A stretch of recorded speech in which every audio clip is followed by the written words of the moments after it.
So yun mga kalikot, another day, another vlog na naman. Magsishare na naman tayo ng konting kalaman regarding sa ating mga motorsiklo. So, good morning kung maaga nyo napapanood ng video na to, good afternoon kung hapon or tanghali, at good evening naman kung gabi nyo pinapapanood itong video na ito.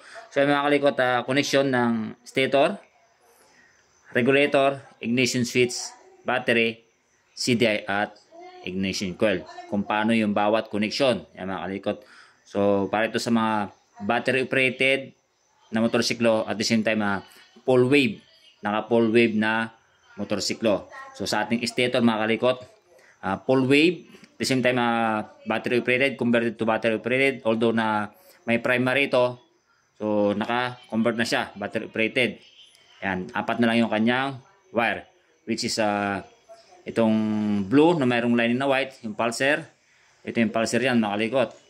And then pink tsaka yellow, ito yung charging coil. Itong buong magnetic coil na to is nagsisilbing charging coil dahil nga full wave na yan. Tapos itong green, yan, ay nagsisilbing ground, body ground. So yan ating stator. Then dito sa ating full wave regulator rectifier, so meron siyang 5 wires, which is itong black accessories wire, connection sa papunta accessories wire, red, positive. Tapos itong yellow at pink, ito yung connection from stator charging stem. Yan. Tapos ito green, negative or ground. Next natin, sa ignition switch sa may susian. So dahil nga battery operated siya, dalawa lang yung kanyang wire, which is red is live wire or positive wire. So itong light brown dahil pang Yamaha ito yung accessories wire. Pero pag Honda, China brand na motorsiklo, ito ay black accessories wire mga kalikot. Then yan sa battery natin. Then ito CDI 4-pin battery operated mga kalikot. Yan. So position yan is to green, negative or ground. Tapos ito sa black accessories wire bandang kanan dito.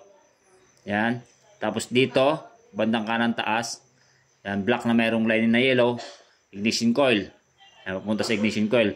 Tapos ito blue na mayroong line na white, pickup coil or pulser.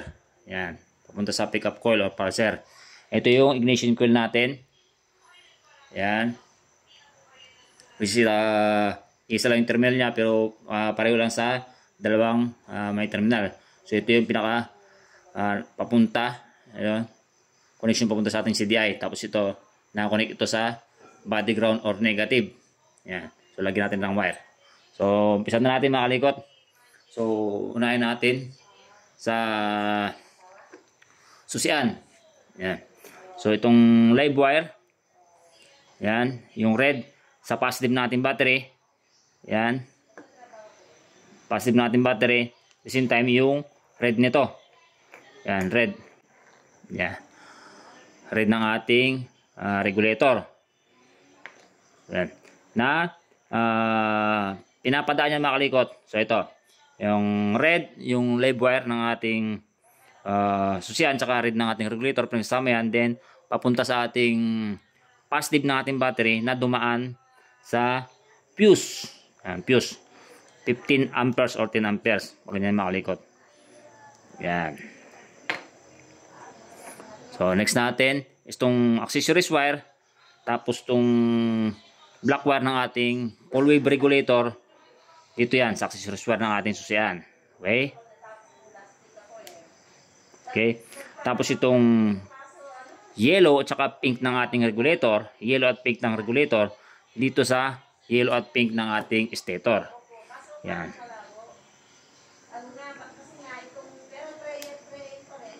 Yan, pink at yellow. Sana maintindihan nyo mga kalikot. Yan. Okay. At lahat ng green wire or lahat ng negative wire, pagsasama-samahin natin. Tulad nito, yung may green wire dito sa ating stator. Yan, may green wire dyan. Ay, stator, sorry, sa green wire ng ating regulator rectifier. Tapos, green wire ng ating stator, pagsasamahin natin yan. Yan. Samahin natin. Then, dito sa stator, may natitira na blue na mayroong line ng white. Sana ang connection nito mga kalikot, dito sa ating CDI, Yan, na 4 pin, battery operated na CDI. Itong blue na mayroong line ng white. Ito. Yan. So, bandang left, taas. Dito sa ating, yan, sa may pickup coil or pulser. Yun nakakabit sa ating stator. Yan. Tapos itong green wire, ito, sa baba, left side ng ating CDI, green wire negative. So, pagsasamahin natin sa lahat, tulad nga sabi ko kayo, nasa green wire, pagsasamahin natin lahat. Tulad dito, sa may green wire ng ating regulator at ng stator. Pagsamasamahin natin lahat yan. Tapos, dito yung nagsasalbing positive or yung sa accessories wire, ito, ng ating CDI, papunta sa accessories wire ng ating susian. Ito. Yan, sa may accessories wire ng ating susian, which is nakakonect din yung black wire ng ating regulator. Yan. Next natin is yung ito, yung black na mayroong lining na yellow sa ating may CDI, which is yung nasa kanan, right side upper ng ating CDI. Yan, black na mayroong line na yellow dito sa ating, yan, ignition coil dito. Yan, ito. So dyan natin kukonek yan. Yan, pag ganyan. Okay na. So ito, mga kalikot, ito, nakakonek ito sa body ground, ini metal part ng ating motorsiklo, di ba nakatornilyo ito. Ibig sabihin, nagsisilbing itong body ground. So lagyan lang natin ng wire. Then, ikukonek din natin ito sa green wire. Ayan.